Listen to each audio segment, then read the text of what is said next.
What is up? What's going on? Welcome back to the channel. I'm out here in Richmond, Virginia, and I got a bike fix scheduled with BikeFit RVA. I met this guy last year. He was out in Augusta, Georgia doing some racing. Talked to him about bike fits, man. He seems like the guy I need to be going to. I called him up, let him know I was in the area. He was able to book me in. Very excited, man. Looking forward to this. Let's get this bike fit, bro. All right, y'all, this is a raw video and it is long. What you're hearing in this video is exactly what I heard when I heard it when I went to BikeFit RVA. This is my bike fit session. So this is what you would expect to experience if you go book a bike fit with Brandon. If there is something specific that you want to hear or specific part of the bike fit, please use the time codes below because this video is long, but I wanted to show you this information so you can see firsthand. I'll do a follow-up video kind of talking about my whole experience, but bottom line up front, excellent. No complaints, money well spent. This is one of the main things that we're chasing is that saddle issue. Having like a saddle pressure mapping going on is going to be a major thing. And there's so to tell you what you're looking at, this is like barometric pressure going through the saddle. And there's some good things that I'm seeing, and there's some not good things that I'm seeing. The good things that I'm seeing are the fact that there's nothing ridiculously high pressure going through the saddle, which is really great. Like a maximal pressure of around 600 microbar is really nothing, which is kind of great. Now, the one thing that I am noticing is all of your pressure is very much located near the front of the saddle. In a perfect world on a road bike like pressure mapping, I would expect to see two kind of higher pressure areas back here further and little to no pressure up at the nose of the saddle. So this is an interesting kind of telling sign, and this could be part of what you're experiencing with some of your like saddle and cleat discomfort, is the fact of like you might not be sitting on the saddle in kind of the most supportive area.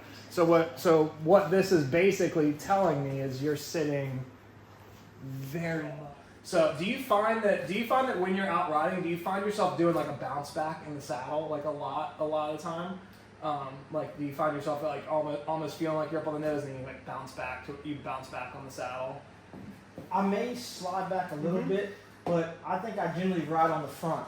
Yeah. So one of the issues I had was when I first got into cycling, I had a time trial bike.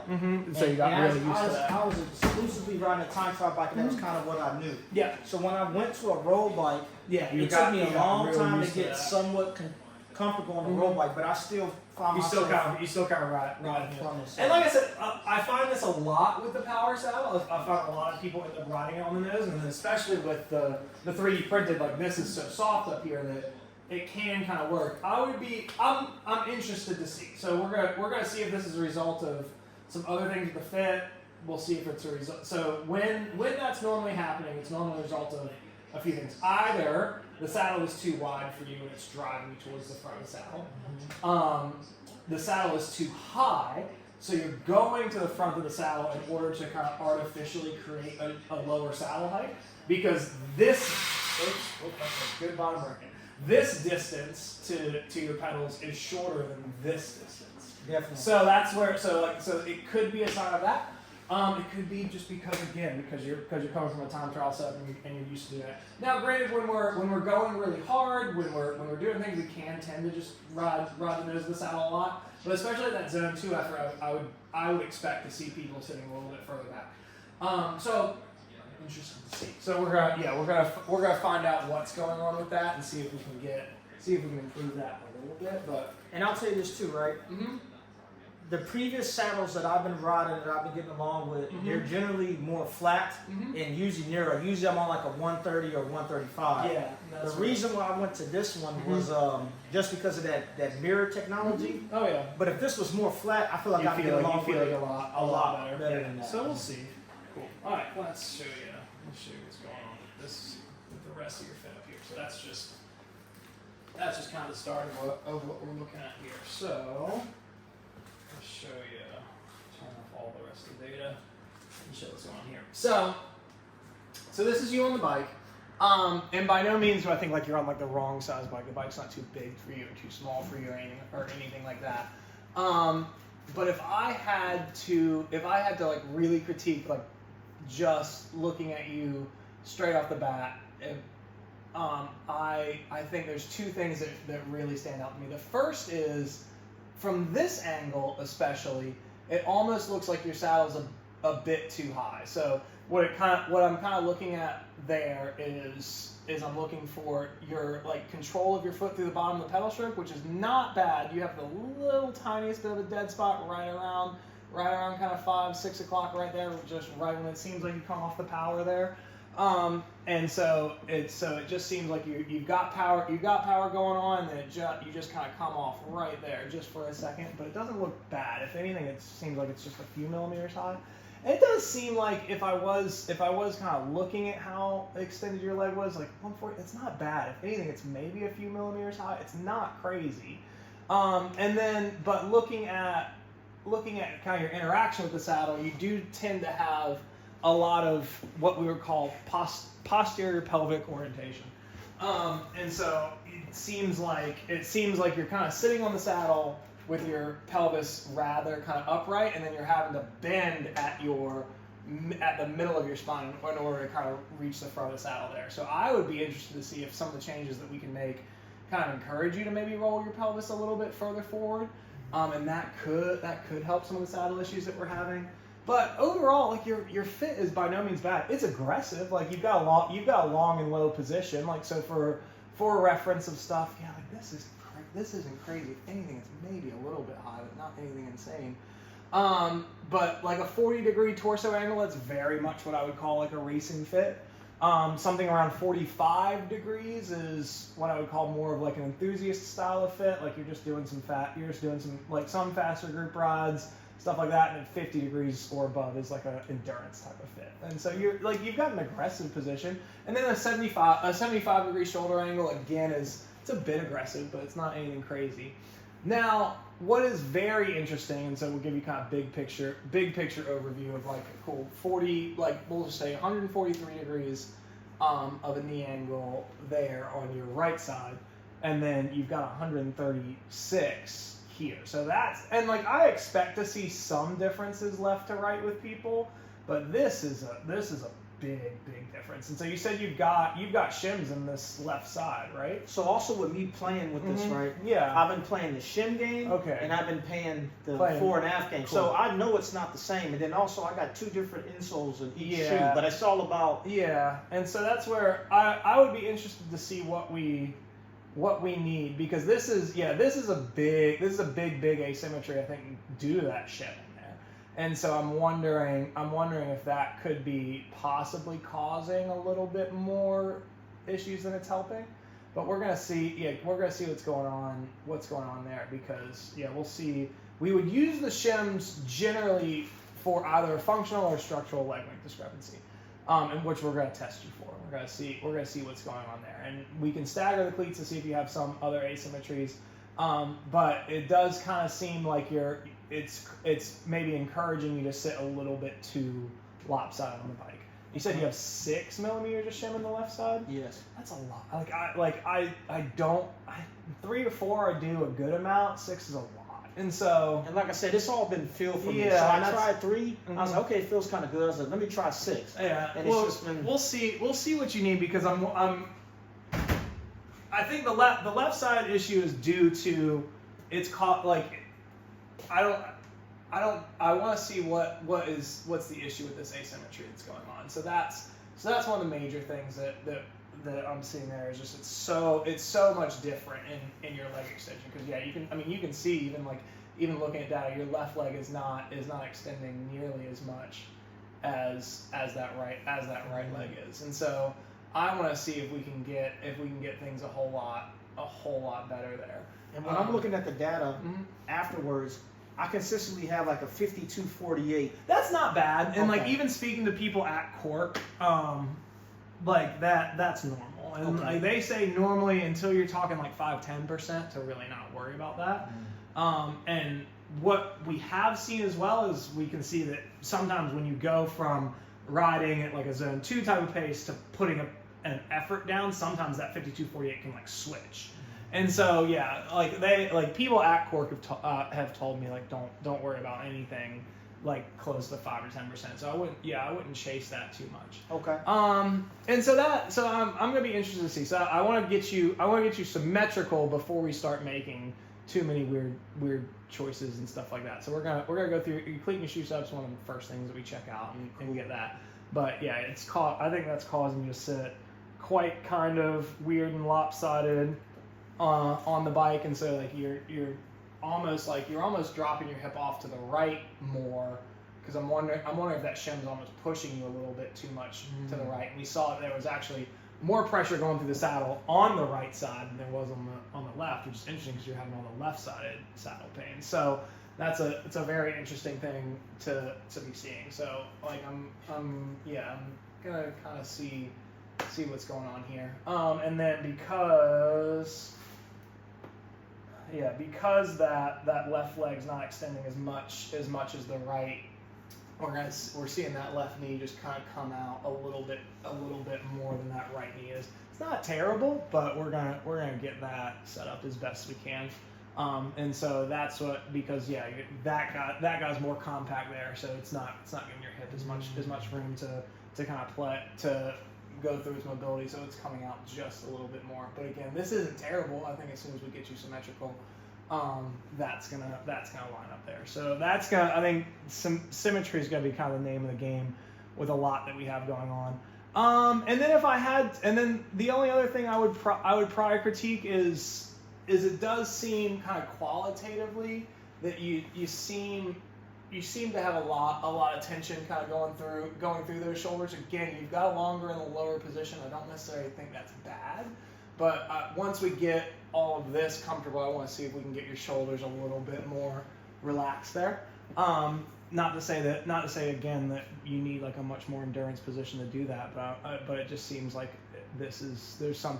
seems like you're almost having to hold yourself up and brace with your shoulders a ton there. But it's not crazy. But I mean, for reference, like if you see where, I'll show you me, it doesn't go through any other clients. If I was to show you myself,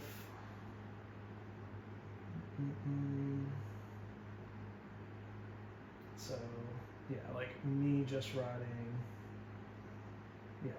like that same type of thing, you can see is how much more kind of relaxed my shoulders are versus having a ton of that tension in there. So that's going to be some of the stuff that we'll be looking to do, because even in a very long, low aggressive position, especially when riding that more endurance stuff, that's a big issue of comfort. So we don't want you feeling like you're bracing yourself or doing a plank on the bike.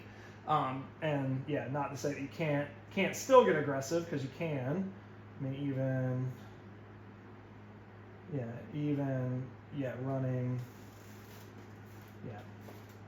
running a rather aggressive position. It's gonna take a second to load. And you can still get aggressive and racy even when you still have a comfortable endurance position.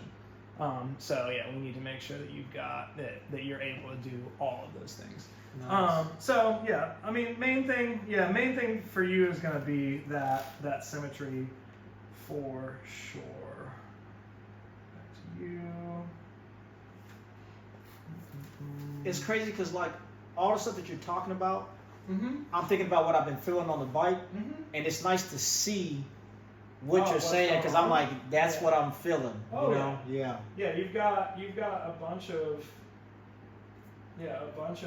asymmetry going on. So, and even looking at and this could be because you said you've got some cleat stagger differences going on. It definitely seems like your right side, you seem way more forward, like in front of the pedals, than you do on your left side. So this is a very, very interesting thing there. I'm not going to be chasing anything with knee over pedal spindle, but that's just a big asymmetry. So I want to get you even, and then see what stuff is looking like there. Nice. But again, first thing we're going to do, let's check your cleat and your shoe setup. Let's do a bit of physical assessment. So pop those shoes off for me. Let's see what's going on.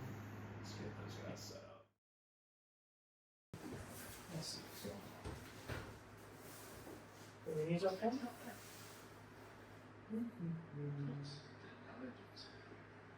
Something going on here. This is where like I'm not an orthopedic, so I can't.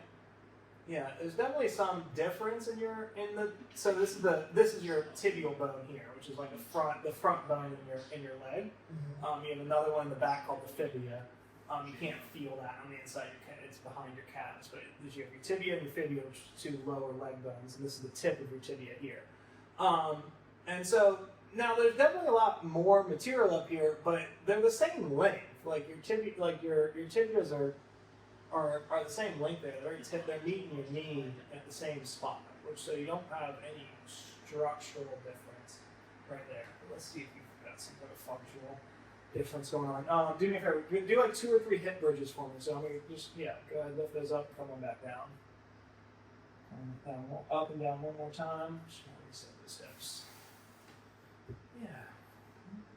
Crazy. Go ahead, sit up for me. So yeah, you're even there, and even looking at the ends of your feet here. Yeah, rather even, man. Like your heels are extended the same amount, your ankles are at the same spot. So even though like this is different, you definitely got some difference in the bone. Like that could be calcification. That could just be how the tip of your tibia is shaped. But structurally, when it comes to differences, there's no difference here, which is where that's where I want to start with taking the shims out, and then we'll see what that looks like. While you're still on the table, lay that down. Let's check some of your flexibility here and see what's going on. I'm gonna lift your leg up. I don't want you to help me at all. So you get me all the way to that right there. We're gonna check your hamstring flexibility, which is pretty solid. That's great. And then the rest of you coming in here. Great. Relax that knee. Flexibility is not the same. Right? A little bit of limited internal hip rotation, but nothing crazy there. Same thing here. A little bit tighter. Still, great by all means. Almost, yeah. For reference, so I'm going until I start to feel your hamstring starting to tighten. So you've got like 75, almost 80 degrees here. We've got like 80, 85 on your left side. This kind of determines how high we can set your saddle. So you can run a rather high saddle height for your flexibility. Then we check your hip flexibility here. So this tells us kind of what's going on at the top of your pedal strip. So when your knees kind of come up and high, and so you don't have much of any impingement at the top. So sometimes I get people as I close this off, their hips come up and out like that. So they've got some of the impingement that causes them to what's called externally rotate their hips. So their hips rotate like that. So you've got no limitation when it comes to your external rotation. You do have a little bit of limited internal rotation, and that could be why we're seeing kind of round your spine a little bit. But yeah, other than that, nothing crazy. You can sit and relax.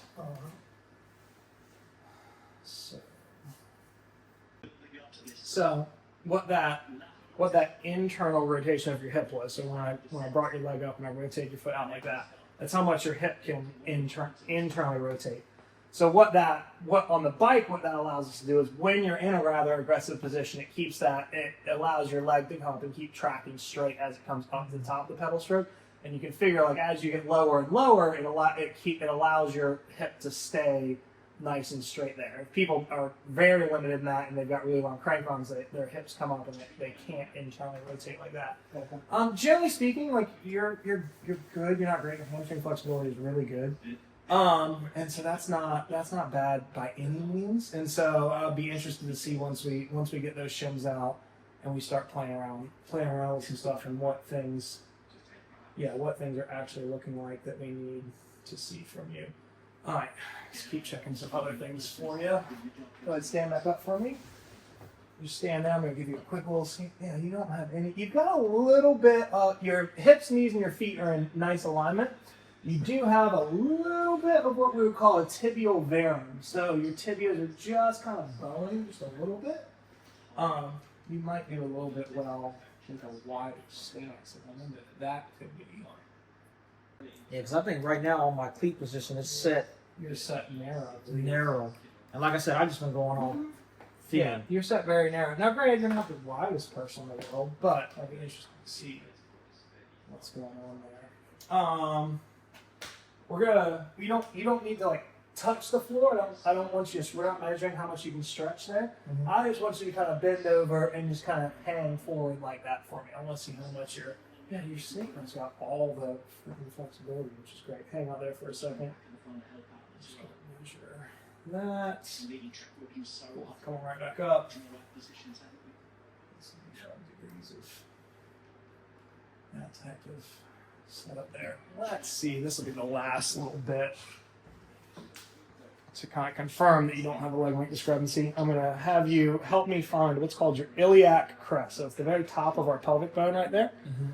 The easiest way for us to find that, if you put your fingers in your belly button, you trace around to your side, right on your side, you push in right above our love handles, you'll feel this little bony protrusion right there. Point it out for me. Stand behind you. Even you mind if I put my hands there? Nope. Freaking. Dude, you're even as ever. Yeah, you can relax. You're all good there. Yeah, you're even as ever, man. Shoulders are a little bit drawn forward, but career and IT will do that. Just you don't have what we would call. It's just a slight kind of coming forward. You don't have what we would call kyphosis, which is a bit like that's like a bending of the upper back. And you see people who have like that. That's kyphosis. And some of it can be like posture related. You can kind of correct it. Some of it's genetic. If you have somebody who's just like genetically like that. Let's see, your shoulders are obviously even. So I expect to see anything there. Shoulder width. You got broader muscular up there, especially from lifting. But your bar width 36 standard is pretty spot on to what you would need. This is a little bit more from like triathlon and TT stuff. If your elbows at 90 degrees, can you put them together like that for me? Yeah, no limitation there. You don't feel super tight or anything. Relax there. You're all good. And this will help us see where your saddle height at least needs to start. We're going to measure your true inseam. It's not actually your inseam, it's more like your leg length.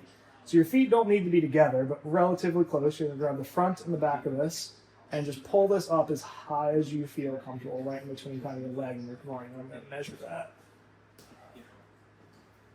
There's they make a specific bike fitting tool for me to measure this, but it's $500. And so I'm like, I'll get. Dude, I'm freaking far off. Relax. Mm-hmm. What'd you measure? It's 81 centimeters.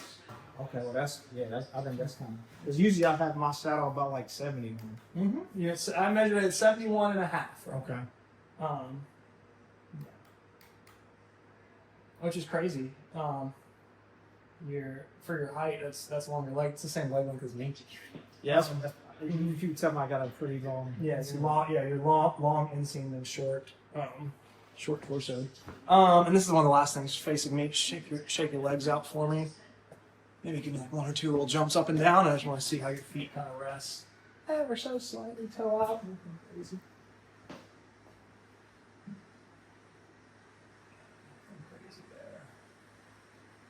Cool. Dude, you got nothing really weird with you going on. Like I said, a slight tibial varum that I think could be the cause of needing some wider stance, but I'm not seeing anything that would require us to have to run this many space. Not lose that, Brandon. So this was you initially. So especially that left leg we saw coming out a whole lot. So you see that knee kind of popping out there. Mm-hmm. And so now just by changing some of the arch support inside of your shoes and that heel wedging, and we increased your stance a little bit. Look how much more even. Yeah. They're looking. The movement. It's way better there. And so that's really, really great there. I think we're gonna try just a little bit wider of stance going on, and see what that feels like. But in general, this is looking a whole lot better. You can see like the tracking in general is like almost straight up and down, where here we had a lot more kind of that on that left side, just your hip come externally rotating, those knees coming out. In fact, we'll leave the cleats. Let's leave the cleats right there, and let's just give you. Yeah, so we can see that you're moving back further into the saddle just by some of the changes that we're making. Nice. How are you feeling without the shims in that left side? Feels good. Yeah, and so it's still it's more even now, which is great. A little bit higher maximal pressure, but that's still completely acceptable, which is great. And but this red line here is your center of pressure, and you can see that we're starting to move it back. Look at like kind of how your shoulders and like look at how close your shoulder is to your ear and that lat. So this is where we were just a minute ago. And then we just make that small change.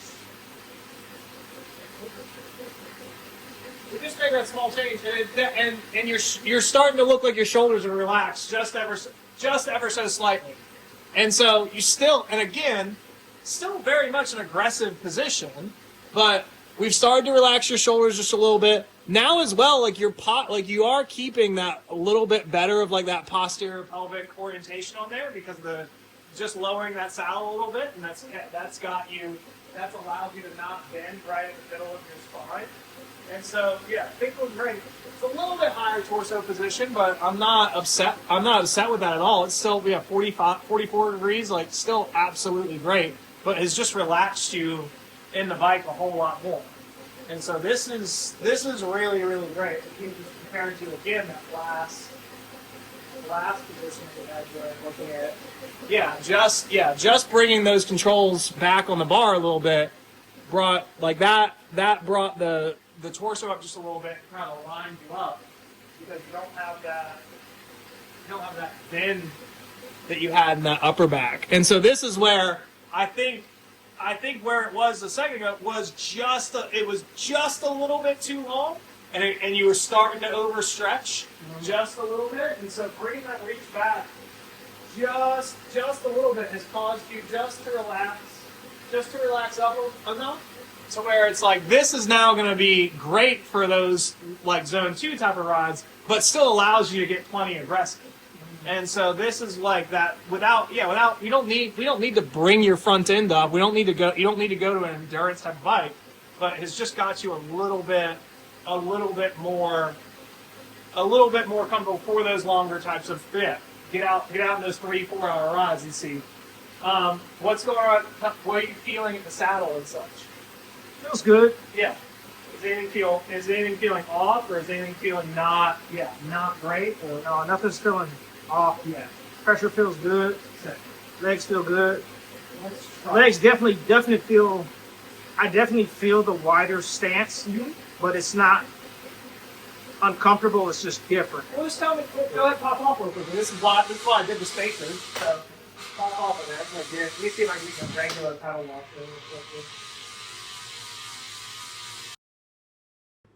So you get a write up of everything again. So you don't need to remember this. But in summary, everything that we did, we didn't change much on the bike at all. Most of the changes that we made were at your shoes. So we took the 6 mil shim out of your left side. I'm not seeing any leg length discrepancies. You did tend to list off to the left side a little bit. I think that was due to saddle height and a little bit of maybe asymmetry and stuff like that. But even like pressure mat, like you're rather freaking even. Like if anything, you're a little bit more pressure on the right side, but everything's really even now. So we took a 6 mil shim out of that. We added the heel wedging inside your shoes, and we increased your stance at your cleat a good bit, and all that's helped to kind of even everything out at the saddle. We lowered your saddle 1/2 centimeter, not much at all, and that has also helped to even you out a little bit on the bike. And then we shortened your reach up to the controls, so your distance from the tip of the saddle controls we shortened by almost a centimeter. And really, that's not by like changing stem length or anything, because you have a one-piece stem. Really just changing the control position. And we went a lot at first. That was a little bit too much. So we just got back, but that's still a centimeter shorter reach. And yeah, lowering that saddle, changing your cleat position up, bringing the reach back a little bit. You've rolled your pelvis a little bit further forward to allow for that better interaction at the saddle. And honestly, I think a different saddle would suit you a little bit better. So I think the Roman mirror that you have is probably gonna feel awesome. And so I'll note in your document how to make sure you set that up, but basically it's gonna be in the same position, but your reach and stuff is gonna be different just because that's a longer saddle. But effectively it's all gonna be the same.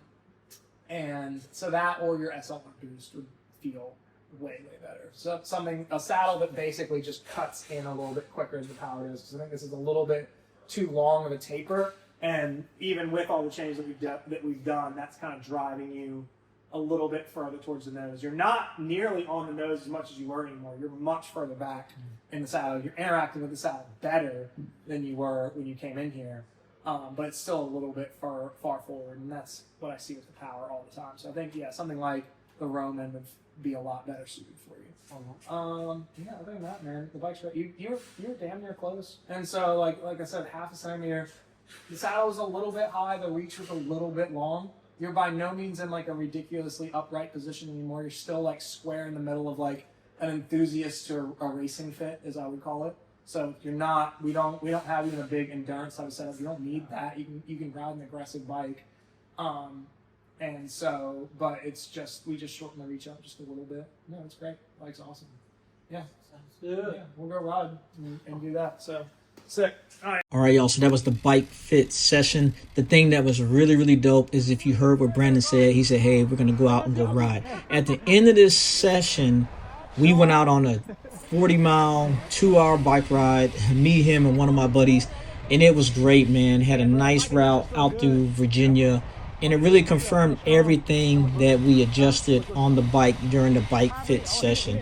Like I said, I'll talk more about my specific experience with this in another video, but this was the bike fit from BikeFit RVA. Very much appreciated, Mr. Brandon. Thank you. If you guys need a bike fit, be sure to go out there and check them out. Money well spent. This is your boy, Mr. Rob Armstrong, and if you are liking the content, please consider subscribing to the channel. I'm out. Rob Armstrong.